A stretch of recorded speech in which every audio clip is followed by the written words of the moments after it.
बिस्मिल्लाहिर्रहमानिर्रहीम। अस्सलाम वालेकुम स्टूडेंट्स। बेटा फ़्लो चार्ट का टॉपिक स्टार्ट किया हुआ था हमने। फ़्लो चार्ट के टॉपिक के अंदर लास्ट लेक्चर में हमने फ़्लो चार्ट को डिफ़ाइन किया, प्लस सिंबल्स कुछ देखे जो फ़्लो चार्ट को ड्रा करते हुए इस्तेमाल किए जाते हैं, और उन सिंबल को यूज़ करके हमने एक फ़्लो चार्ट लिखा, एक एल्गोरिदम और उसका फ़्लो चार्ट लिखा। और आपको मैंने कहा था 2 एल्गोरिदम जो हम पहले लिख चुके हैं उसको आपने घर में प्रैक्टिस के तौर पे फ़्लो चार्ट ड्रा करके ट्राई करना है। तो होप सो आपने किया होगा वो ड्रा। नेक्स्ट आज जो हमारा है guidelines to draw flow chart. जब आप फ़्लो चार्ट को ड्रा करते हैं, बनाते हैं, तो कुछ बातों का ख्याल रखना है आपने ड्रा करते हुए। कुछ गाइडलाइंस हैं हमारी जिनको आप फॉलो करते हैं बिकॉज एक इफेक्टिव और अच्छा हमारा फ़्लो चार्ट बन सके, हमारा जो उसका पर्पस है वो पूरा हो सके। तो वो गाइडलाइंस को आज हम डिस्कस करते हैं। तो गाइडलाइंस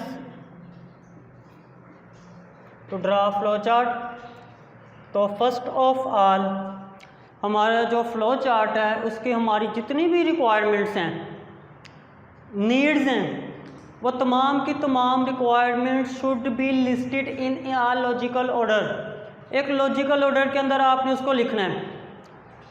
रियल में जैसे वो काम करती है वो उसी वर्किंग को शो करे कि अगर आप उस फ़्लो चार्ट को फॉलो करें तो रियल में वो काम प्रैक्टिकल लाइफ में और आपकी रिक्वायर्ड आउटपुट आ जाए। तो हमारी जितनी भी रिक्वायरमेंट्स है वो should be ordered in a logical order, listed in a logical order.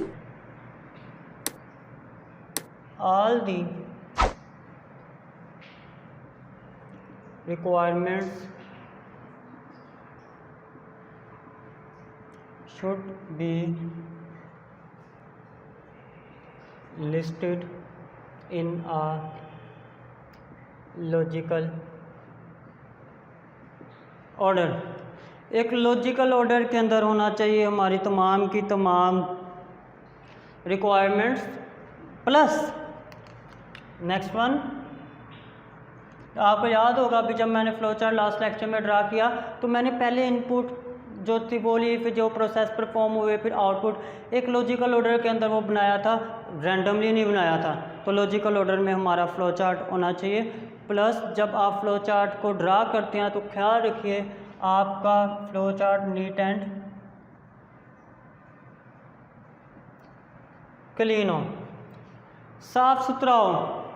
Because flow chart में अगर बहुत ज़्यादा नीटनेस ना हो, बार बार अरेज करके बनाने की कोशिश की गई हो, तो क्या होगा, वो सिंबल्स कुछ समझ ना आए तो प्रॉब्लम होगी। उसके जो हमारा पर्पस था लॉजिक इजीली समझ आए वो नहीं समझ आएगा। तो neat and clean and easy to follow और सिंपल होना चाहिए, इजी होना चाहिए, समझ आ जाए देख के। कॉम्प्लेक्स नहीं बनाना, मुश्किल नहीं बनाना। लॉजिक ऐसे हो, सिंपल हो कि everyone can be understand easily. तो एक ही नज़र उस पर डाले और उसको लॉजिक पूरी की पूरी जहन में उतर आए, पता चल जाए। तो साफ़ सुथरा प्लस इजी भी होना चाहिए। जब आपने फ़्लो चार्ट को ड्रा करना है तो आपने डायरेक्शन जो है वो direction of flow chart should be top to down और लेफ्ट टू राइट। आपके फ़्लो चार्ट की डायरेक्शन ऊपर से नीचे, आपको याद हो लास्ट फ़्लो चार्ट हमने ड्रा किया टॉप से डाउन फ़्लो लाइंस की मदद से, या फिर लेफ़्ट से राइट डायरेक्शन को आपने नीचे से ऊपर या राइट से लेफ़्ट ड्रा नहीं करना। तो डायरेक्शन या तो टॉप से डाउन ड्रा करें या लेफ़्ट से राइट ड्रा करें। तो डायरेक्शन का भी खास ख्याल रखेंगे। आपको लास्ट फ़्लो चार्ट में एक चीज़ और मैंने निशानदी की कि स्टूडेंट्स देखें जितने भी सिंबल्स थे हर सिंबल में 1 लाइन दाखिल हो रही थी और 1 लाइन वहाँ से निकल रही थी। Enter and exit only 1 line from the symbols. तो मासवा एक सिंबल के वो भी हम डिस्कस करते हैं। तो only 1 flow line will enter or exit from symbols like this. If this is n processing symbol, one line enter हुई, one line exit हुई, तो एक ही लाइन दाखिल होगी, एक ही लाइन एग्जिट होगी from all the symbols. But हमारे पास एक सिंबल ऐसा भी है जिसमें वन लाइन एंटर होती है but more than one lines, two lines वहाँ से एग्जिट होती है, और वो सिंबल है decision making. In decision making symbol only one line enter or may two lines exit like this. If this is an symbol of decision making, one line enter and more than one line exit हो सकती है। उसके अलावा जितने symbols हैं हमारे, उनमें one line enter होगी and one line he exit होगी। तो इस बात को भी आप ज़हन कर लें। हमारा जो टर्मिनल या एंड या स्टार्ट है, उस सिंबल को आप टर्मिनल भी कहते हैं। तो टर्मिनल में स्टार्ट हो रहा है तो एक ही लाइन निकल रही है, एंड हो रहा है तो उसमें एक ही लाइन दाखिल हो रही है। In terminal symbol only one flow line will enter, एक ही लाइन एंटर होगी like this. It is an sorry this is an terminal symbol और एक ही लाइन एंटर हो रही है। तो only one flow line will enter in terminal symbol. Terminal symbol के अंदर एक ही फ्लो लाइन एंटर होगी और उसमें से एक ही फ्लो लाइन निकलेगी। तो टर्मिनल सिंबल की जब हम बात करेंगे तो मोर देन वन लाइन एंटर नहीं होनी चाहिए and more than one line वहाँ से एग्जिट भी नहीं होनी चाहिए। बट एक चीज़ का और ख्याल रखें कि हमारा जो स्टार्ट है, हमारे फ्लो चार्ट का स्टार्ट और उस फ्लो चार्ट का जो एंड है वो एक लॉजिकल होना चाहिए। It should be logical. Start and end of our flow chart should be logical.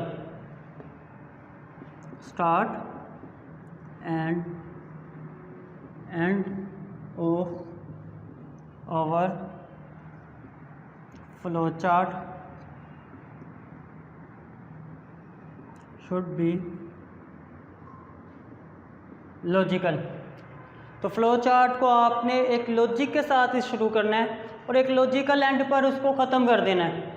Finite होता है, ये नहीं कि फ़्लो चार्ट शुरू हो गया और ख़त्म ही ना हो और आप ऐसे ही फ़्लो चार्ट बेतुका सा बनाते जाएं और एट दी एंड के हमारी तो रिक्वायर्ड आउटपुट नहीं आ सकती। तो एक लॉजिकल ऑर्डर में होता है, शुरू से लेकर एंड तक लॉजिकल ऑर्डर को फॉलो करना। शुरू भी एक लॉजिकल हो और उसका जो एंड है वो भी एक लॉजिकल होना चाहिए। आपने जो कमेंट्स देने हैं या रिमार्क्स भी हम लास्ट लेक्चर में सिंपल पढ़ के आ चुके हैं, तो रिमार्क्स आपने remarks should be given by use its symbol।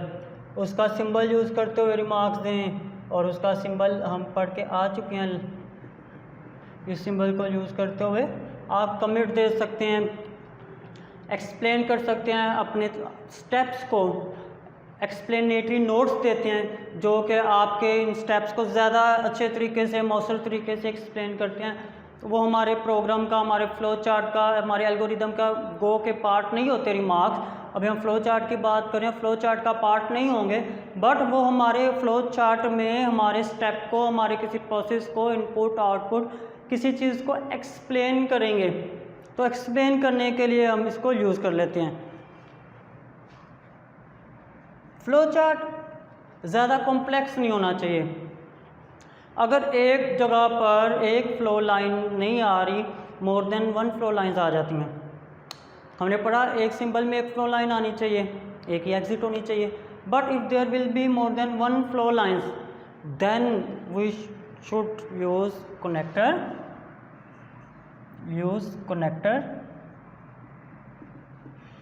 to join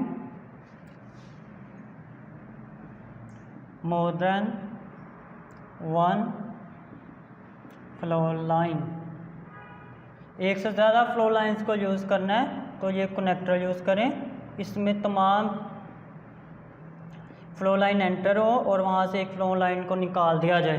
तो कनेक्टर रिड्यूस कर देती है कॉम्प्लेक्सिटी को, ये कॉम्प्लेक्सिटी को कम कर देती है हमारे फ्लो चार्ट की, तो आप कनेक्टर को यूज़ करें। एंड लास्ट वन जी, जो आपने ध्यान रखना है डैट इज़, आप जो फ्लो चार्ट डिज़ाइन कर रहे हैं, बना रहे हैं, ये इनपुट को टेस्ट भी कर सके। तो जब आप इस पर मुख्तलिफ इनपुट दें तो ये उस फ्लो चार्ट को टेस्ट करें। हमारी working of the flow chart should be tested by use test data. Working of flow chart should be tested. हमने जो फ्लो चार्ट ड्रा किया है उसकी वर्किंग को हम टेस्ट कर सकें, आया कि वो ठीक भी काम कर रहा है कि नहीं। कुछ टेस्ट डाटा उसमें इनपुट देते हैं और वो इनपुट दे के उसकी आउटपुट चेक करते हैं, आया कि उसकी आउटपुट वही आ रही है जो हमारी रिक्वायर्ड आउटपुट थी और नोट। ठीक है, ये तो गाइडलाइंस थी। अब लास्ट दो छोटे छोटे से टॉपिक है, शॉर्ट के तौर पर इम्पोर्टेंट अक्सर आ जाते हैं, advantages of flow chart and limitations of flow chart. तो फ्लो चार्ट के पहले एडवांटेजेस को डिस्कस कर लेते हैं।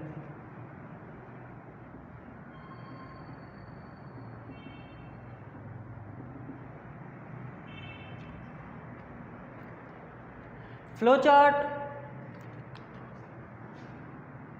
इसलिए ड्रा करते हैं हम कि इससे हमारे एल्गोरिदम की लॉजिक बहुत आसानी से समझी जा सकती है। तो logic of an algorithm can be understand by flow chart more effectively आप इसको समझ सकते हैं with the help of flow chart. Logic and purpose of algorithm can be described easily and more effectively. तो with the help of flow chart, logic of an algorithm can be described more